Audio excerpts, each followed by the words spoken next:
Hello YouTube, this is Redhead Takes back again after the first season or game of the NFL season, or at least the first Packer game of the NFL season.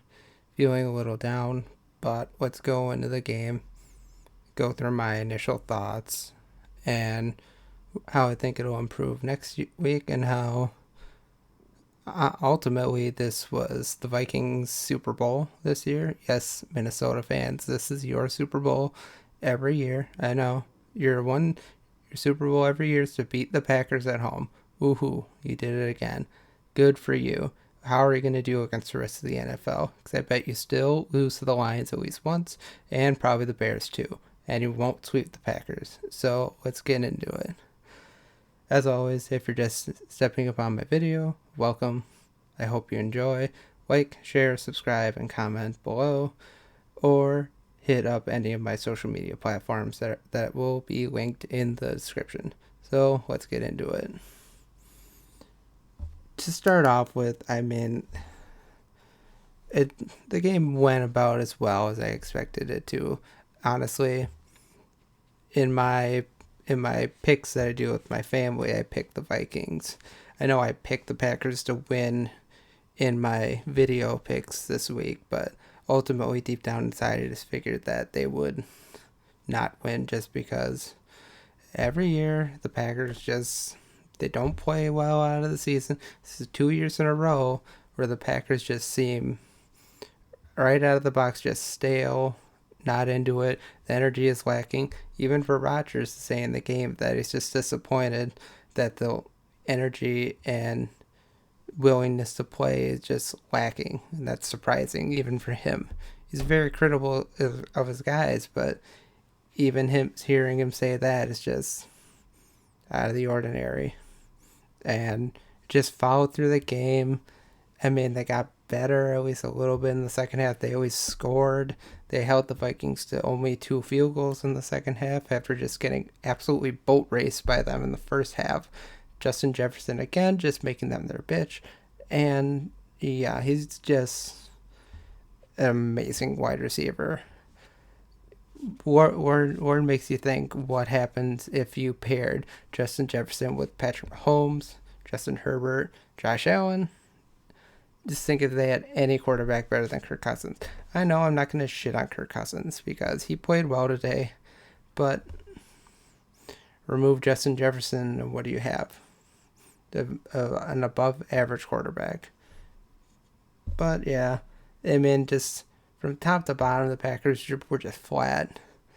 The game could have been instantly different with that first play of the game. That play was scripted from a couple weeks ago. You could tell that this play, the deep ball to Watson, it's just a typical play that Aaron Rodgers has right out of the game. He always tries to stretch the field right off the bat just to see if the defense is paying attention, and they weren't. But Watson just flat out drops the ball. He literally looks it as the ball's coming in. He just bobbles out of his hands, and it's just like. And then it was never thrown to until the end of the game, or the fourth quarter, I believe it was. But yeah, it's just if that play lands, that's a 75-yard touchdown, and it's 7-7 instead of 7-0, and eventually it will be 10-0. But the defense play, other than that first drive, in the intermediate period after the first touchdown, the defense was getting to Kirk Cousins. They were just bull rushing their terrible offensive line and getting to Kirk Cousins. Now again, it eventually must have ran out of gas or something, because then Kirk Cousins started picking up and was able to find Justin Jefferson wherever he could. Initially, Dalvin Cook came out with only like 5 yards in the first quarter, and it's like, maybe they got the drop on Dalvin Cook this time, but no. Eventually, by the end of the game, Dalvin Cook has nearly 100 yards rushing, and while it's not as awe-inspiring as Dalvin Cook usually is against the Green Bay Packers, this is another one of those instances where he just slowly working working through the defense, and eventually he'll break through for a couple of big runs and just gashing them over and over, and eventually until it's just don't have much left. There were a couple of drives where the Packers could have changed the game. That 4th-and-1 call on the goal line in the second quarter, they score there. The game's probably different.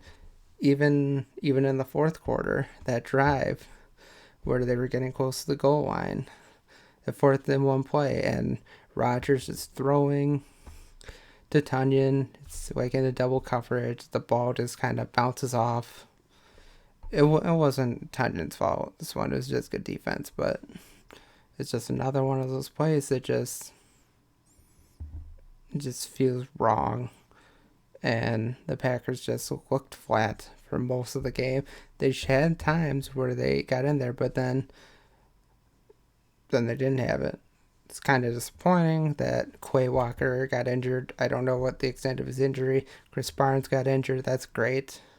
Who knows what will happen now? So right off the bat, we're down 2 inside linebackers, or possibly 2 inside linebackers. Hopefully, Quay Walker's injury is not that bad, but Chris Barnes' injury doesn't look great. They brought out the air cast. He's probably going to be out at least a couple of weeks. Hopefully, it's not too severe, but I am dreading the worst.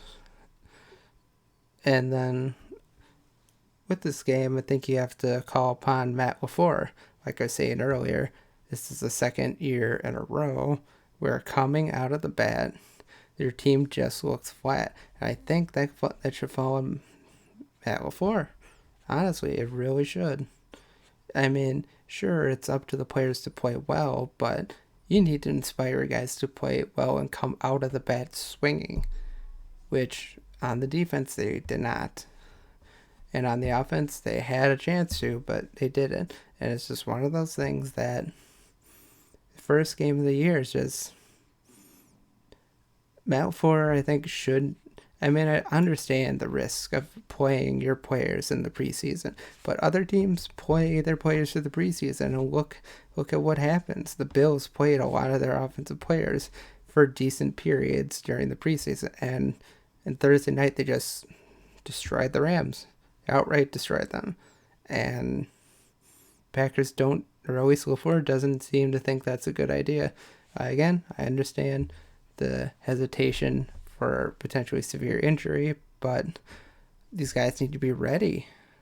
They need to actually play. Even though it's preseason, it's still reps. Reps are good.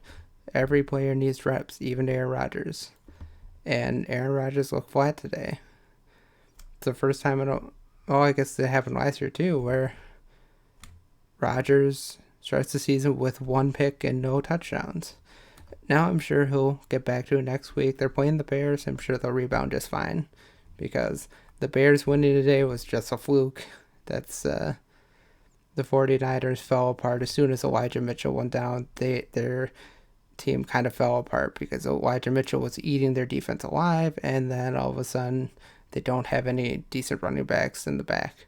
Jeff Wilson is just kind of a sorry second-hand player, to be honest. And it's no disrespect to any players. I haven't played football since playing football in 7th grade.